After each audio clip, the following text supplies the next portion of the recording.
Healthy and tasty simple breakfast అటుకుల ఉప్మా ఎలా prepare చేసుకోవాలో మనం ఈ వీడియోలో చూసేద్దాం. ముందుగా స్టవ్ వెలిగించుకొని ప్యాన్ పెట్టుకోవాలి. 3 టేబుల్ స్పూన్స్ ఆయిల్ వేసుకొని కొంచెం శనగపప్పు, కొంచెం మినప్పప్పు వేసి వేయించుకోవాలి. వేగిన తర్వాత కొన్ని పల్లీలు, కొన్ని ఆవాలు వేసి వేయించుకోవాలి. ఒక పెద్ద సైజు ఆనియన్ కట్ చేసి వేసి వేయించుకోవాలి. ఆనియన్స్ వేగిన తర్వాత 5-6 పచ్చిమిర్చి కట్ చేసి వేసి వేయించుకోవాలి. కరివేపాకు, ఒక టమాటా కట్ చేసి వేసుకోవాలి. కొంచెం పసుపు,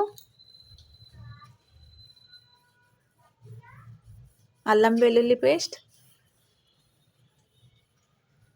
తగినంత సాల్ట్ వేసుకొని మంచిగా మిక్స్ చేసుకొని మూత పెట్టుకొని మగ్గనివ్వాలి.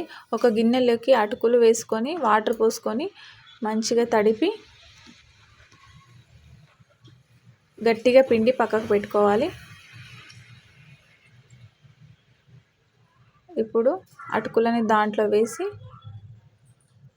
మొత్తం మిక్స్ చేసుకోవాలి. మిక్స్ చేసిన తర్వాత కొంచెం కొత్తిమీర వేసుకోవాలి.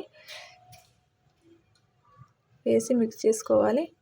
ఆ తర్వాత లెమన్ పిండుకొని సర్వ్ చేసుకుంటే హెల్దీ అండ్ టేస్టీ అటుకుల ఉప్మా రెడీ.